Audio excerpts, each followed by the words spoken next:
जो चौथा अधिवेशन था वह 19 से 22 फरवरी 1938 में हुआ था और जगह था हरिपुरा, गुजरात। और कांग्रेस के राष्ट्रीय अध्यक्ष थे सुभाष चंद्र बोस। अगर सुभाष चंद्र बोस कांग्रेस में रहते और कांग्रेस में उनको रहने दिया जाता तो वह देश के प्रधानमंत्री वही बनते, पहले प्रधानमंत्री जवाहरलाल नेहरू की जगह, क्योंकि वह जवाहरलाल नेहरू से सीनियर थे कांग्रेस में। छोटा नाम नहीं थे भूपेंद्र सिंह हुड्डा भी उस दौर में। जिस प्रकार से मोदी की ब्रांडिंग बीजेपी ने की, अगर उस वक्त जो कांग्रेस के चीफ मिनिस्टर थे भूपेंद्र सिंह हुड्डा, उनकी ब्रांडिंग भी उसी हिसाब से की जाती, शायद चीजें अलग होती कि मोदी है तो मुमकिन है। यह भी गुजरात मॉडल का हिस्सा था।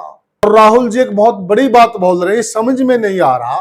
वो कह रहे हैं कि आधी कांग्रेस बीजेपी से मिली हुई है।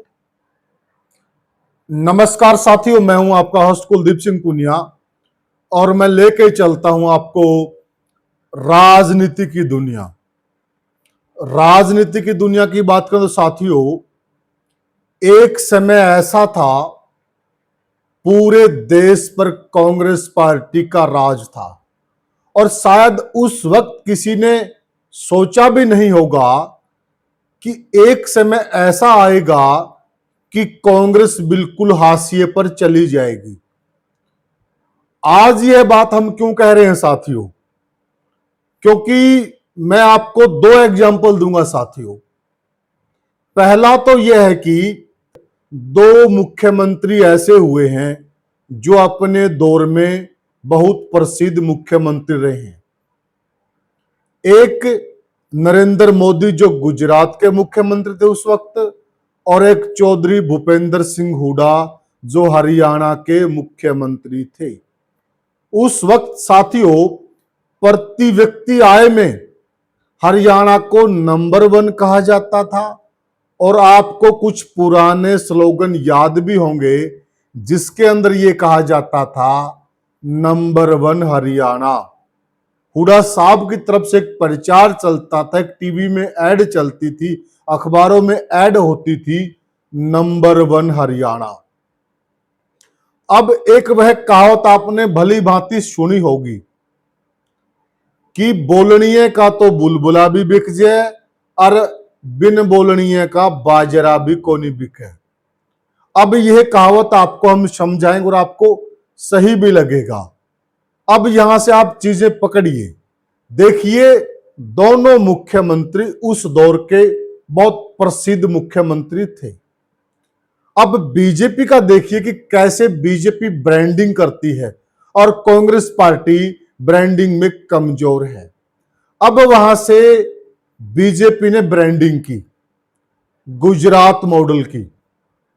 अब हम आगे बताएंगे आपको गुजरात मॉडल की ब्रांडिंग क्या हुई, उसका क्या असर पड़ा। अब आ जाते हैं, एक बार हम जब गुजरात का जिक्र आ गया है तो गुजरात के अंदर आज कांग्रेस का अधिवेशन खत्म हुआ है और यह 84वां अधिवेशन था कांग्रेस पार्टी का। अब थोड़ा हम कांग्रेस के इतिहास पर नजर डालें। कांग्रेस का पहला अधिवेशन जो गुजरात में हुआ था वह हुआ था 23 से 26 दिसंबर 1902 और स्थान था अहमदाबाद। और उस वक्त कांग्रेस पार्टी के राष्ट्रीय अध्यक्ष थे सुरेंद्र नाथ बनर्जी। तो इसके अंदर जिन बातों पर जोर दिया गया था, दो मुख्य उद्देश्य थे। पहला उद्देश्य था राष्ट्रीय आंदोलन को मजबूत करना, क्योंकि उस वक्त आजादी का आंदोलन देश के अंदर चल रहा था। और दूसरा मुख्य उद्देश्य था राष्ट्रीय एकजुटता, यानी कि देश में एकजुटता होनी चाहिए। जब देश एकजुट होगा तो तब लड़ाई लड़ी जाएगी। अब दूसरा जो अधिवेशन होता है गुजरात के अंदर वह होता है 26 से 27 दिसंबर 1907 को और जगह थी सूरत। और उस वक्त कांग्रेस के राष्ट्रीय अध्यक्ष थे रास बिहारी बोस। तो वहां पर भी इसी प्रकार की बातें चली कि देश को एकजुट होकर आंदोलन लड़ना होगा और देश को आजाद कराना होगा। उसमें भी मुख्य उद्देश्य वही था। उसके बाद तीसरा जो अधिवेशन होता है वह होता है 27-28 दिसंबर को 1921 में। जगह थी अहमदाबाद और कांग्रेस के राष्ट्रीय अध्यक्ष थे हकीम अजमल। तो इसके अंदर भी सिर्फ उसके, जो कि उस वक्त भारत गुलाम था, तो आजादी को लेकर ही ज्यादा चर्चाएं हुई। अब चौथा अधिवेशन होता है साथियों, यह बहुत महत्वपूर्ण अधिवेशन था और इसमें आपको यह बात पता चलेगी, क्योंकि बहुत सारे लोग यह कहते हैं कि एक दौर ऐसा था कांग्रेस पार्टी के अंदर सुभाष चंद्र बोस की तूती बोलती थी। कांग्रेस के अंदर वही होता था जो सुभाष चंद्र बोस कहते थे। और फिर यहां से एक इंटरनल राजनीति घूमती है जिसका जिक्र होता है कि अगर सुभाष चंद्र बोस कांग्रेस में रहते और कांग्रेस में उनको रहने दिया जाता तो वह देश के प्रधानमंत्री वही बनते, पहले प्रधानमंत्री जवाहरलाल नेहरू की जगह, क्योंकि वह जवाहरलाल नेहरू से सीनियर थे कांग्रेस में। कैसे सीनियर थे? जो चौथा अधिवेशन था वह 19 से 22 फरवरी 1938 में हुआ था और जगह था हरिपुरा, गुजरात, और कांग्रेस के राष्ट्रीय अध्यक्ष थे सुभाष चंद्र बोस। तो साथियों वह बात यहां से निकलती है कि सुभाष चंद्र बोस भी कांग्रेस का हिस्सा थे, परंतु जिस प्रकार से आज की जो राजनीति है, क्योंकि हम देखें, अगर नजर दौड़ाएं हरियाणा के संदर्भ में भी ले, जब अशोक तंवर जी कांग्रेस के प्रधान थे हरियाणा के, तो उनके साथ क्या हुआ, किस प्रकार की इंटरनल राजनीति हुई और फिर किस प्रकार, वाकई में देखा जाए तो बहुत मेहनती अध्यक्ष थे, लेकिन उनको बाहर जाना पड़ा कांग्रेस से। और अनेकों ऐसे उदाहरण हैं। तो उस वक्त भी जो इंटरनल राजनीति थी वो हावी थी और उसी का नतीजा था कि सुभाष चंद्र बोस को कांग्रेस छोड़नी पड़ी। खैर, अब हम आते हैं कि उस जो अधिवेशन था जिसकी अध्यक्षता सुभाष चंद्र बोस कर रहे थे, तो उसमें क्या फैसले लिए गए थे उस अधिवेशन के अंदर। और गौर करने वाली बात यह भी कि पहली बार सुभाष चंद्र बोस ने चुनाव लड़ा था और पहली बार में ही वह राष्ट्रीय अध्यक्ष बन गए थे कांग्रेस पार्टी के। उन्होंने कहा था कि स्वतंत्रता संग्राम की जो लड़ाई है उसको तेज करना होगा, हमें कांग्रेस पार्टी को पैसे के तौर पर भी मजबूत करना पड़ेगा, क्योंकि हमें लड़ाई ब्रिटिश हुकूमत से लड़नी है और एकता रखनी होगी और सभी लोगों को साथ लेकर चलना होगा और दोनों प्रकार की विचारधाराओं को महत्व देना पड़ेगा, नरम दल को भी और गरम दल को भी, तब जाके हमें आजादी मिलेगी। यह बात कही थी सुभाष चंद्र बोस ने, उनका मेन फोकस था उस अधिवेशन के अंदर। अब पांचवा अधिवेशन था वो हुआ था 6 से 7 जनवरी 1961। जगह थी भावनगर, गुजरात, और कांग्रेस के अध्यक्ष थे नीलम संजीव रेड्डी। और उस वक्त 1960 में बॉम्बे राज्य होता था और उससे गुजरात एक अलग राज्य बना था। तो उस वक्त गुजरात जो अलग राज्य बना था वही मुद्दा छा रहा। और अब देखिए 1961 के बाद, इतने साल बाद, अब कांग्रेस का वहां अधिवेशन हुआ है 64 साल के बाद। यानी कि कांग्रेस पार्टी को 64 साल लग गए गुजरात में अधिवेशन बुलाने के लिए। अब वो मॉडल की बात भी हम समझाएंगे, उससे पहले एक जरूरी टॉपिक यह है कि आखिर गुजरात को क्यों चुना राहुल गांधी ने, क्या वजह है कि गुजरात में 64 साल बाद अधिवेशन करना पड़ा, ऐसी कौन सी नौबत आन पड़ी, समझिए आप।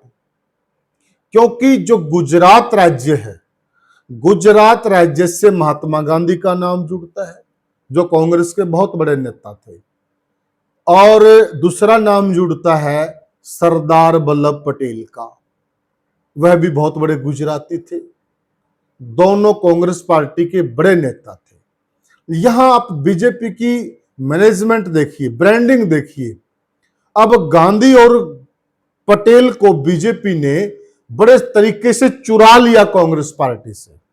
आपको पिछले जब से मोदी जी ने देश की सत्ता संभाली है, तब से आपने देखा होगा कि मोदी जी गांधी जी के लिए और सरदार वल्लभ भाई पटेल के लिए बहुत ज्यादा बातें करते हैं। पूरी बीजेपी करती है। जो स्टैचू लगाया गया, यूनिटी स्टैचू बोलते हैं जिसको, उसके लिए बीजेपी ने पूरे देश से लोहा इकट्ठा किया था, तांबा इकट्ठा किया था, धातुएं इकट्ठी की थी, ताकि लोगों की धातुओं से उस स्टैचू को बनाया जाए और लोगों की भावनाएं जुड़ जाए। तो यहां से बीजेपी ने एक बहुत चतुराई से कांग्रेस पार्टी के जो वरिष्ठ नेता थे महात्मा गांधी जी और सरदार वल्लभ पटेल जी, उनको चुरा लिया। और उसके बाद देखिए फिर चीजें कैसी बदली। कांग्रेस कहां से कहां पहुंच गई और बीजेपी कहां से कहां पहुंच गई।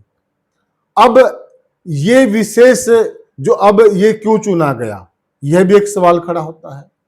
क्योंकि जो सरदार वल्लभ भाई पटेल हैं, उनकी तो 150वीं जयंती है, और जो गांधी जी जब कांग्रेस के राष्ट्रीय अध्यक्ष बने थे, उसकी 100वीं जयंती है।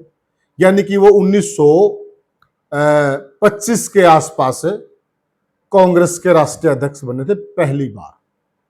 उनकी 100वीं जा रही है जो राष्ट्रीय अध्यक्ष वो कांग्रेस पार्टी के बने थे। एक तो यह कारण है, और दूसरा जो बड़ा कारण है, दूसरा बड़ा कारण यह भी है कि 2027 का जो विधानसभा का चुनाव होना है गुजरात के अंदर, उसकी तैयारी करनी है। और बीजेपी को अगर मात देनी है, राहुल गांधी को यह आइडिया आया है कि उनको गुजरात से ही शुरुआत करनी पड़ेगी, तब जाके पूरे देश में विश्वास का माहौल बनेगा कि आज की जो कांग्रेस है वह मोदी की बीजेपी को हरा सकती है। इसलिए विशेषकर गुजरात को चुना गया। अब हम कह रहे थे जो ब्रांडिंग की बात थी, अब छोटा नाम नहीं थे भूपेंद्र सिंह हुड्डा भी उस दौर में। जिस प्रकार से मोदी की ब्रांडिंग बीजेपी ने की, अगर उस वक्त जो कांग्रेस के चीफ मिनिस्टर थे भूपेंद्र सिंह हुड्डा, उनकी ब्रांडिंग भी उसी हिसाब से की जाती, शायद चीजें अलग होती। अब ब्रांडिंग में क्या क्या बीजेपी ने किया, एक तो कमाल ही हो गया कि ब्रांडिंग का रिजल्ट यह आया, जो नरेंद्र मोदी गुजरात के मुख्यमंत्री थे, उनको वहां से हटाकर देश की सत्ता सौंप दी, उनको प्रधानमंत्री की गद्दी पर बैठा दिया बीजेपी ने। यह कमाल हुआ गुजरात की ब्रांडिंग से। आखिर यह गुजरात की ब्रांडिंग है क्या, इसका बड़ा चर्चा होता है। क्या है गुजरात की ब्रांडिंग? अब देखिए, एक गुजरात विकास मॉडल का बड़ा चर्चा हुआ। उस विकास मॉडल से मोदी जी की जो छवि है, बहुत बड़ी छवि बन गई। अब हम हरियाणा में रहने वाले हैं, अगर हरियाणा का एग्जांपल लें, हमसे गुजरात कितनी दूर है। अगर याद होगा, जिस वक्त नरेंद्र मोदी जी गुजरात के मुख्यमंत्री थे, उस वक्त हमारे चौपालों में, चबूतरों पर, नुक्कड़ चौराहों पर ये जिक्र चलते थे कि गुजरात में ऐसा काम कर दिया मोदी जी ने, ऐसा विकास का मॉडल कायम किया है, वहां लोगों की बल्ले बल्ले हो गई है। अब कितने लोग गुजरात गए होंगे मुश्किल से, पूरे देश से मुश्किल से चंद लोग गए होंगे, मुट्ठी भर, लेकिन जिक्र कितने लोगों में चला, बहुत ज्यादा लोगों में। तो वो गुजरात मॉडल आगे बढ़ता गया और लोगों की जुबान पर चढ़ता गया, गुजरात का विकास मॉडल। अब विकास मॉडल में क्या था, गुजरात में बड़े इन्वेस्टमेंट हुए, बड़े इन्वेस्टर आए। उसके लिए बोला गया कि मोदी जी ऐसे इकलौते नेता हैं जो इन्वेस्टर को लुभाने का काम करते हैं, जिनके कहने से इन्वेस्टर आते हैं, ऐसी बात बोली गई। बहुत बढ़िया ट्रांसपोर्ट है गुजरात का, यह भी किस्सा आपने सुना होगा। वहां पर रोजगार के साधन इतने ज्यादा हैं, वहां के लोगों के पास इतना ज्यादा रोजगार है, इतना ज्यादा पैसा है और इतने ज्यादा विकसित लोग हैं। इस बात का भी प्रचार किया गया। एक प्रचार बहुत जोर से यह भी चला कि मोदी है तो मुमकिन है। यह भी गुजरात मॉडल का हिस्सा था। और एक एक बहुत सुना होगा आपने, बड़ी ऐड भी देखी होंगी कि अच्छे दिन आने वाले हैं, अच्छे दिन आने वाले हैं। बहुत बड़ी ऐड चलती थी इन चीजों की, हर जगह पे यह ऐड छाई रहती थी कि अच्छे दिन आने वाले हैं। यह भी गुजरात मॉडल का हिस्सा था। वे गुजरात के अंदर बिजनेस करना आसान है, यह भी गुजरात का ही मॉडल था कि ईज ऑफ डूइंग बिजनेस। तो यहां से बीजेपी ने अपने एक मुख्यमंत्री की इस प्रकार से ब्रांडिंग की कि वह देश का प्रधानमंत्री बन गया और पूरे देश में मोदी जी की जय जयकार होने लगी। और कांग्रेस कहां पर मात खा गई ब्रांडिंग में, वह जो उस वक्त के आप आंकड़े उठा के देख लीजिए, गुजरात के हरियाणा के आप आंकड़े उठाएंगे, ज्यादा अंतर नहीं था। कई चीजों में हरियाणा आगे था उस वक्त गुजरात से, प्रति व्यक्ति आय में तो सबको ही मालूम है, और भी चीजें आप डीपली जाएंगे आपको मालूम चल जाएगी। परंतु वहां मैनेजमेंट देखिए आप, दोनों पार्टियों को, जो मैंने कहा था ना शुरुआत में कि बोलनीय का तो बुलबुला बिक जाए और बिना बोलनीय का बाजरा भी को नहीं बिके, वो ये कहानी है, वो ये कहावत है कि बीजेपी ने एक ऐसा मॉडल बनाया, बोल बोलकर लोगों के दिलो दिमाग पर इस बात को बैठा दिया गया, लोगों के अंदर एक ये तसल्ली दिला दी गई कि मोदी आएंगे तो अच्छे दिन आएंगे। और कांग्रेस पार्टी अपने मुख्यमंत्री का उस स्तर तक प्रचार नहीं कर पाई, और जो कि उस वक्त कांग्रेस कमजोर नहीं थी। आज तो कई नेता कांग्रेस के ये एक बहाना कह लीजिए कि मतलब वो कहते हैं कि हमारे पास पैसा नहीं है। आज बीजेपी के पास बहुत ज्यादा पैसा है, संसाधन है। तब तो कांग्रेस का राज था, ये बात भी गले नहीं उतरती है। यानी कि वो एक ब्रांडिंग नहीं कर पाए, सच्चाई ये है। और वो अगर ब्रांडिंग करते उसका लाभ हरियाणा को तो होना ही था, पूरे देश की कांग्रेस को उसका लाभ मिलना था। और अब एक राहुल जी वहां अधिवेशन कर रहे हैं और राहुल जी एक बहुत बड़ी बात बोल रहे हैं, समझ में नहीं आ रहा। वो कह रहे हैं कि आधी कांग्रेस बीजेपी से मिली हुई है। जब आपकी खुद की कांग्रेस बीजेपी से मिली हुई है तो आप कैसे हराएंगे बीजेपी को? जनाब आली कैसे हराएंगे? आप ये कह तो रहे हैं, पहली बात तो शायद इतने बड़े मंच से ये बात कहनी, मेरे हिसाब से जो मेरा खुद का पर्सनल वो है, इससे कांग्रेसियों का ही मोरल डाउन होता है। ये कहने की चीजें नहीं है, ये करने की चीजें हैं, ये एक्शन में आना चाहिए। अब राहुल जी को यह पता ही लग गया है कि आधी कांग्रेस बीजेपी से मिली हुई है, तो फिर देर किस बात की है? कांग्रेस के वही सर्वे सर्वा है, कांग्रेस का सर्वे सर्वा गांधी परिवार है। जो गांधी परिवार तय करता है कांग्रेस में वही चलता है। तो किस बात की देर है जनाब आली? कार्रवाई कीजिए, एक्शन नजर आना चाहिए, तब जाके इन बातों का कोई मतलब बनता है और तब जाके कोई फायदा मिलेगा। हमने एक चर्चा पहले की भी थी कि हमें तो यह लगता है कि जो लोग कांग्रेस छोड़कर बीजेपी में चले गए, अब काउंटिंग करेंगे बहुत बड़ी लंबी लिस्ट बनती है, तभी तो बीजेपी राज्य में आई है ना। और वो जब तक वापस कांग्रेस में नहीं आएंगे तो शायद कांग्रेस को वह बेनिफिट नहीं मिल पाएगा। तो लोगों को तो लाना पड़ेगा जनाबे आली, आपको लोगों को तो जोड़ना पड़ेगा जब एक लहर बनेगी।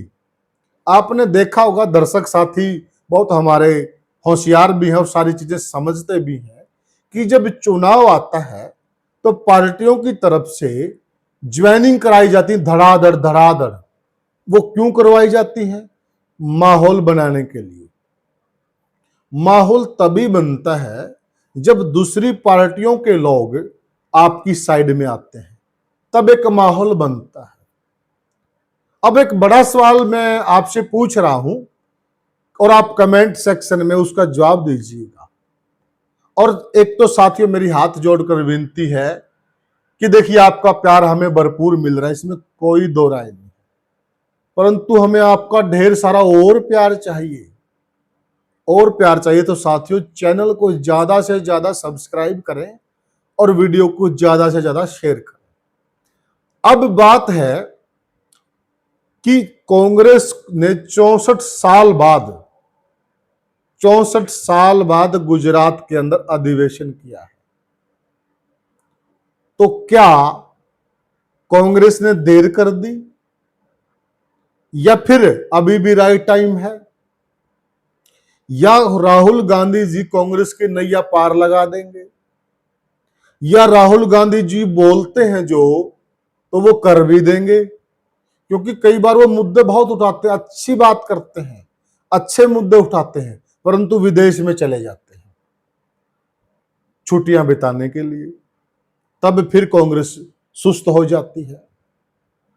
तो एक तो ऐसा होना चाहिए कि वह जो बातें करें, जो फैसले करें, जो प्रस्ताव पारित करें, उनके क्रियान्वयन कराने की कमेटी भी साथ में बना दें और समय सीमा भी निर्धारित कर दें कि ये जो बातें कही गई है, जो प्रस्ताव पास किए गए हैं, ये इस समय तक हो जाने चाहिए, तब जाके उन चीजों का लाभ आपको मिलेगा। तो दर्शक साथियों आप क्या मानते हैं, क्या राहुल गांधी जी कांग्रेस की नैया को पार लगाएंगे?